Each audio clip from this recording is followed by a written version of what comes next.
কুণাল ঘোষ দুবাইতে দাঁড়িয়ে আছেন, একটা ফটো দিয়েছেন। তার নিচে সোশ্যাল মিডিয়ায় দেখবেন লোকজন লিখছে যে ওখানে কিন্তু চুরি করলে প্রচন্ড মার। শিলিগুড়ি বা দুর্গাপুরে আন্তর্জাতিক মানের যদি একটা ক্রিকেট স্টেডিয়াম হতো, তাহলে হয়তো ইডেন গার্ডেন থেকে মাঠ মানে খেলা সরলে হয়তো এই খেলাগুলোর ভেতর হতে পারত। সেগুলো হয়তো KKR এর নথিভুক্ত মাঠের তালিকায় থাকতো। আরও বলছি, আপনার পয়সা থেকে লক্ষ্মীর ভাণ্ডার দেওয়াতে আমাদের কোনো আপত্তি নেই, কিন্তু একটা সরকারের কোনো লক্ষ্মীর ভাণ্ডারটাই একমাত্র উদ্দিষ্ট হতে পারে না। বাইরে থেকে কি কি শিল্প আমার এখানে এসছে। আমাকে এটা বলো না যে নিউ টাউনে বার্জার পেন্টসের একটা নতুন অফিস হয়েছে। বার্জার পেন্টস কিন্তু আমার কলকাতাতেই হেডকোয়ার্টার ছিল, সেই হেডকোয়ার্টারটা তুমি শিফট করেছো। ITC আমার কলকাতার কোম্পানি, সঞ্জীব গোয়েঙ্কার যে কোম্পানি সেটা কলকাতার কোম্পানি, নেউটিয়াদের প্রমোটিং এগুলো কলকাতার কোম্পানি। তার জন্য বিশ্ব বাণিজ্য সম্মেলন করতে হয় না। কয়লা চুরি, বালি চুরি এগুলো করবার জন্য বিদেশি বিনিয়োগ লাগে। এখানে এই আলোচনাগুলো হওয়ার কথা ছিল যে আপনার ট্যাক্সের টাকায় আপনার জন্য কি পরিকল্পনা করা হচ্ছে, সেটা না হয়ে কি হয়েছে কে কত বড় হিন্দু আর কে কত বড় মুসলিম। সৌরভ গাঙ্গুলি ওনার সফর সঙ্গী, শালবনীতে কারখানায় একটা ইট গাঁথতে পারলো না, সে আমার জন্য শিল্প আনুন। আমি চাইবো আমার মুখ্যমন্ত্রী এবার কি অন্তত কিছু শিল্প আনুন, শুধুমাত্র মৌ বা মৌ ভান্ডার কেন। স্নেহাশিস চক্রবর্তী যিনি আমার পরিবহন মন্ত্রী, তিনি গত কয়েকদিন আগে একটা বিবৃতি দিয়েছিলেন যে সব বাস রুট আর লাভজনক নয় বলে কিছু বাস রুটকে বসিয়ে নতুন বাস রুট চালু করা হবে। সকালে তৃণমূল, বিকেলে পদ্ম ফুল, দিনের শেষে আপনি এপ্রিল ফুল। মুখ্যমন্ত্রী বলেছিলেন বাংলাকে লন্ডন বানাবেন, সেখানে দাঁড়িয়ে মুখ্যমন্ত্রী আজ লন্ডন সফরে আছেন, কি বলবেন? দেখুন, মুখ্যমন্ত্রী অনেক কিছুই বলেছিলেন। মুখ্যমন্ত্রী লন্ডনে যান, লন্ডনে গিয়ে বাংলার জন্যে শিল্প আনবেন, কোট আনকোট এরকম দাবি করা হচ্ছে। কিন্তু কি বলতো, আমরা যারা রাজনীতিবিদ না বা যারা আমরা পাবলিক ফিগার, তাদের কাছে পারসেপশনটা খুব গুরুত্বপূর্ণ। মুখ্যমন্ত্রী যারা সফর সঙ্গী, যেমন ধরো কুণাল ঘোষ দুবাইতে দাঁড়িয়ে আছেন, একটা ফটো দিয়েছেন। তার নিচে সোশ্যাল মিডিয়ায় দেখবে লোকজন লিখছে যে ওখানে কিন্তু চুরি করলে প্রচণ্ড মারে। উনি মুখ্যমন্ত্রী লন্ডনের সেন্ট্রাল পার্কে হাঁটতে হাঁটতে বোধহয় একবার একটু পেছন দিকে হেঁটেছেন। হাঁটতেই পারে না, আমরা অনেক সময় এরকম করি, আমাদেরও একটা পার্সোনাল টাইম আছে, কিন্তু পারসেপশন কোথায় চলে গেছে। লোকজন লিখছে যে আপনি তো রাজ্যটাকে পেছনে অলরেডি নিয়ে গেছেন, আর কতটা পিছনে হাঁটবেন। দুর্ভাগ্যটা হচ্ছে এটা যে মুখ্যমন্ত্রী সফর সঙ্গী যারা আছেন, যেখানে সাংবাদিকরা আছে, শিল্পপতিরা আছে, লোকজন লিখছে সোশ্যাল মিডিয়ায় যে আপনারা যখন গেছেন আপনাদের আসল গুণটা কাজে লাগান, কোহিনূরটাকে ঝেপে নিয়ে এখানে চলে আসুন। মুখ্যমন্ত্রী একটা সাংবিধানিক পোস্ট, উনি আমারও মুখ্যমন্ত্রী। আপনি ভাবুন, গত 2011 থেকে 2025 14 বছরে আপনি আপনার পারসেপশনটা সততার প্রতীক থেকে কোন জায়গায় নামিয়ে এনেছেন। আপনার মাঝে মধ্যে আয়নার সামনে দাঁড়ানো উচিত। তাও আমি চাইবো আমার মুখ্যমন্ত্রী এবার গিয়ে অন্তত কিছু শিল্প আনুন, শুধুমাত্র মৌ বা মৌ ভাণ্ডার যেন না আসে। শিল্প কি আসবে? দেখো, এটা ফেলুদাও বলতে পারবে না, আমি কি বলবো। এবার আমি দেখো আশাবাদী হতে চাই। শুনলাম উনি নাকি ম্যানচেস্টার সিটির সঙ্গে আবার একটা মৌ স্বাক্ষরিত হয়েছে যে আমার এখানে ফুটবলের পরিকাঠামো উন্নয়নের জন্যে। দুর্ভাগ্যটা কোথায় জানো তো, মুখ্যমন্ত্রী মমতা বন্দ্যোপাধ্যায় এই রাজ্যে আসবার মানে শাসক হিসেবে আসার পর অনেকগুলো প্রকল্পের ভেতর একটা প্রকল্প ওনার ছিল হচ্ছে প্রত্যেকটা জেলা সদরে যে স্টেডিয়ামগুলো আছে সেগুলোকে স্পোর্টস কমপ্লেক্সে উন্নীত করা। তারপরে দুর্গাপুজো হোক, ISL হোক বা অন্য কিছু হোক, যুবভারতী ছাড়া কোনো মাঠ পাওয়া যায় না। যখন ফুটবল খেলা হয় খুব বেশি হলে কিশোর ভারতী। গত কয়েক বছর আগে যুব বিশ্বকাপ হয়েছিল, তোমরা সবাই জানো। সেই যুব ফুটবল বিশ্বকাপের সময় মাঠ পাওয়া যাবে না বলে কিশোর ভারতী হোক, তারপরে ISL কিশোর ভারতী হয়েছিল, ডার্বি খেলবার জন্য মানে মাঠ খুঁজে পাওয়া যাচ্ছিল, ডার্বি ক্যান্সেল করতে হয়েছিল। রামনবমী উপলক্ষে ইডেন গার্ডেন্সে খেলা আয়োজন করা যাবে না বলে খেলা গৌহাটিতে সরিয়ে নিয়ে যাওয়া হয়েছে। যদি ওনার সত্যি মাঠের, উনি যে দাবিটা করেছিলেন যে 14 বছরে প্রত্যেকটা জেলা সদরে, আমি অন্য কোনো জেলা সদর ছেড়ে দিলাম, শিলিগুড়ি বা দুর্গাপুরে আন্তর্জাতিক মানের যদি একটা ক্রিকেট স্টেডিয়াম হতো, তাহলে হয়তো ইডেন গার্ডেন থেকে মাঠ মানে খেলা সরলে হয়তো এই খেলাগুলোর ভেতর হতে পারতো, সেগুলো হয়তো কেকেআরের নথিভুক্ত মাঠের তালিকায় থাকতো। শুধু তো মুখে মারিতং জগৎ করলে হবে না, বাস্তবায়িত করতে হবে। আমি নিজে একজন তথ্য প্রযুক্তি কর্মী, সেই তথ্য প্রযুক্তির আঙিনায় দীর্ঘদিন বাদে একটা ইনফোসিসের ঢক্কানি না দেওয়ার পর ইনফোসিস একটা অফিস খুলেছে স্টার্ট আপ নিয়ে। আমাদের এখানে স্টার্ট আপ হচ্ছে, তোমরা সবাই জানো, তোমরা ইনথিং। সেই স্টার্ট আপ নিয়ে আমার রাজ্যের দৃষ্টিভঙ্গি কী?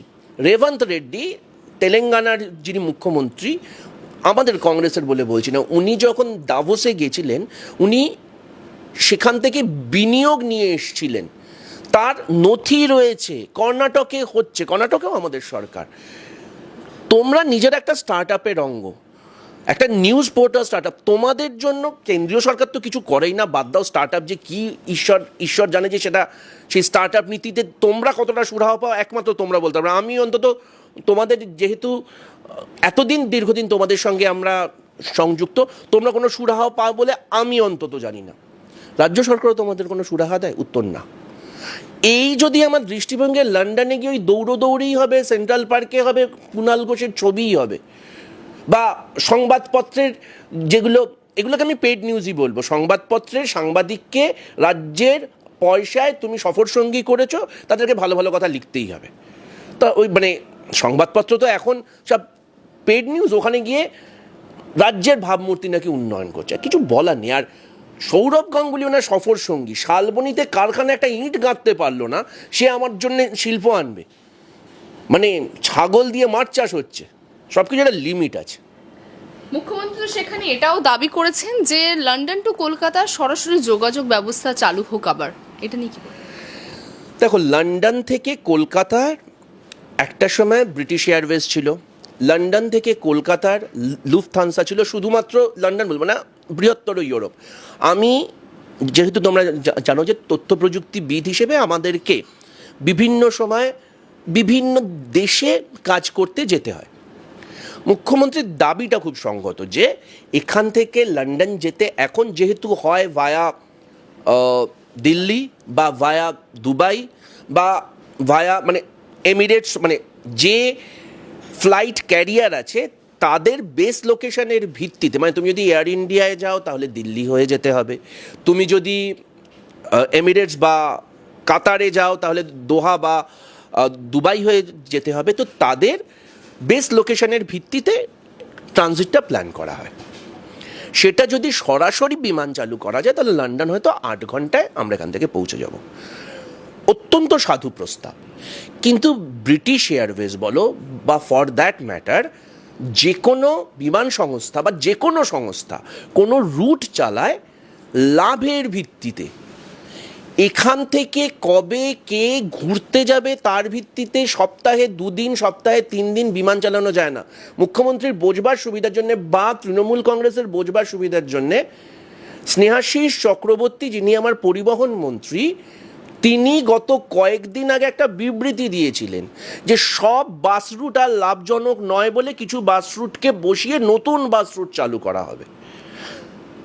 3 নম্বর বাস আগে শ্রীরামপুর থেকে শ্যামবাজার পর্যন্ত আসতো, সেটা তখন কোট আনকোট, আমি কিন্তু একটা শব্দ বাড়িয়ে বলছি না, পশ্চিমবঙ্গ সরকারের মাননীয় পরিবহন মন্ত্রীর বক্তব্য অনুযায়ী সেই রুটটা এখন আর লাভজনক নয় বলে সেটা কালের নিয়মে বন্ধ হয়ে গেছে। একই যুক্তি, আজকে যদি পশ্চিমবঙ্গ বিনিয়োগের জন্য আদর্শ ঠিকানা হয়ে উঠতে পারে, আপনাকে আবেদন করতে হবে না, ব্রিটিশ এয়ারওয়েজ হোক, লুফথানসা হোক বা যে কোনো বিদেশি সংস্থা হোক, যারা বিমান সংস্থা, তারা ফ্র্যাঙ্কফার্ট থেকে, তারা লন্ডন থেকে সরাসরি বিমান চালু করবে। কারণ তাদেরকে লাভটা দিতে হবে তাদের প্রমোটারদের, তাদের ইনভেস্টরদের। সেইভাবেই পৃথিবীতে চলে এসছে। আপনি বরঞ্চ ভাবুন যে এখানে তো দেখুন, কয়লা চুরি, বালি চুরি এগুলো করবার জন্য বিদেশি বিনিয়োগ লাগে না, এবং তার জন্যে ব্রিটিশ এয়ারওয়েজ আপনাকে কোনো ফ্লাইটের ব্যবস্থা করবে না। কারণ আপনি তো বালি ভর্তি করে, কয়লা ভর্তি করে প্লেনে করে নিয়ে যেতে পারবেন না। তাহলে আপনাকে এখানে এই মানে ভদ্রসভ্য একটা ব্যবসা করতে হবে। সেটা তথ্য প্রযুক্তি হতে পারে, সেটা শিক্ষা হতে পারে। Education is one of the most viable industry এবং বাংলার মেধা সারা পৃথিবীতে সমাদৃত। তাহলে বাংলা কেন মেধার জন্যে একটা ডেস্টিনেশন হয়ে উঠবে না? সত্যম রায়চৌধুরী ওনার সফর সঙ্গী, যার প্রাথমিক পরিচয় হচ্ছে তিনি টেকনো ইন্ডিয়া গ্রুপের মালিক।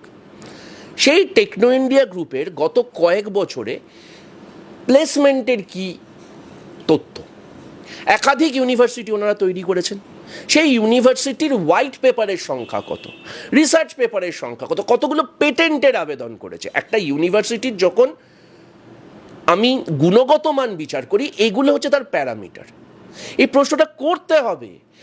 ধরে নিন স্বাস্থ্য, আমি ধরে নিলাম যে আমার যে রাজ্যের ডেমোগ্রাফি, আমার যে রাজ্যের পরিকাঠামো, এখানে বৃহৎ শিল্পের ক্ষেত্রে জমি একটা সমস্যা, আমি আপনার সঙ্গে সহমত দিদি।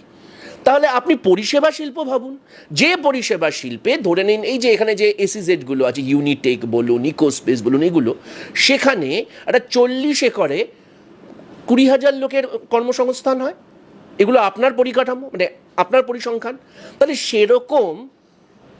সেরকম পরিকাঠামোতে আপনি কেন ইনভেস্ট করছেন না? শিক্ষাগত দিক থেকে মানে শিক্ষা পরিকাঠামো হতে পারে, স্বাস্থ্য পরিকাঠামো হতে পারে, শিল্পের ক্ষেত্রে তথ্য প্রযুক্তি শিল্প হতে পারে, এডুকেশন স্টার্ট আপ হতে পারে। সেগুলো না করে আপনি এই যে কি করতে আপনি যাচ্ছেন ঈশ্বর জানেন। আপনি কি আমাদেরকে এটা জানাতে পারবেন আপনার সঙ্গে কোন কোন শিল্পপতিদের? আমি বিজেপির প্রচারের কে কোনো গুরুত্ব দিচ্ছি না। আপনার যদি মনে হয় এখানে বিয়ার ফ্যাক্টরি আপনি খোলাবেন, দ্যাট ইজ অলসো ওকে। কারণ এটা তো হতে পারে না যে ভারতবর্ষে ইতিহাস মানে পৃথিবীর পরিসংখ্যান অনুযায়ী মদ্যপায়ীর সংখ্যা সব থেকে বেশি। ফাইন, এবার এটা তো হতে পারে না যে বাইরে থেকে মদ আমদানি করতে হবে। এখানে আপনি ধরে নিন সেটা বলুন। আপনি তো কিছু মানে আপনার তো আমরা কিছু জানতে পারি না যে আপনি কি আপনার লক্ষ্য, আপনার অভিষ্ট। বলেন যে প্রতি বছর তিনি বিশ্ব বাণিজ্য সম্মেলন করেন।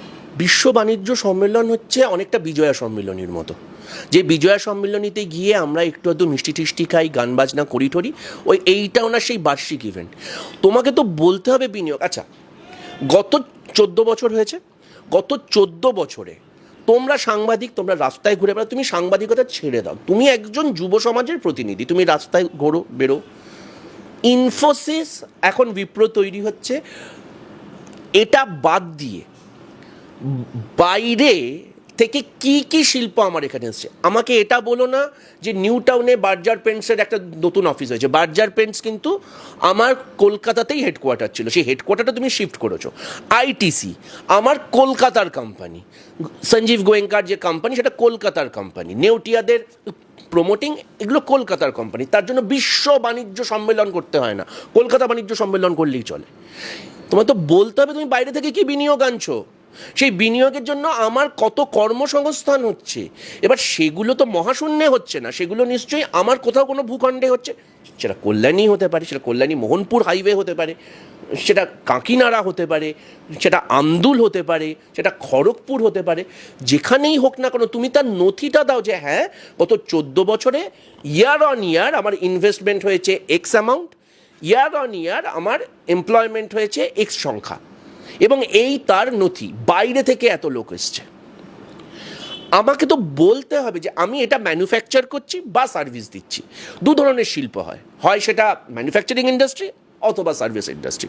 আমি ধরে নিলাম জমির জন্যে যেহেতু বৃহৎ জমি দেওয়া যায় না, এবং এটাও ফ্যাক্ট যে আমি এটা সর্বান্তকরণে বিশ্বাস করি, বাংলায় যেখানে জনঘনত্ব এত বেশি, জমি প্রতি জনঘনত্ব, এবং এআই এনেবেলড ইনফ্রাস্ট্রাকচার হয়ে যাওয়ার সুবাদে ম্যানুফ্যাকচারিংয়ে খুব বেশি কর্মসংস্থান হবে না।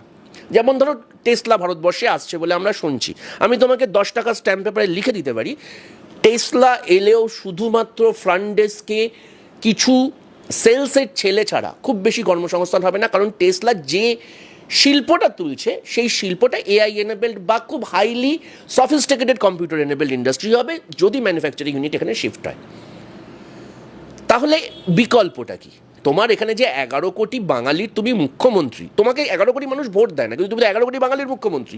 সে 11 কোটি বাঙালির ভেতর আমি যদি ধরি 20% বা 40% হচ্ছে যুব সমাজ, তাহলে 4 কোটি বাঙালি যুবক যুবতীর তুমি মুখ্যমন্ত্রী, তুমি তাদের কর্মসংস্থানের পরিকল্পনাটা কি? রাজ্য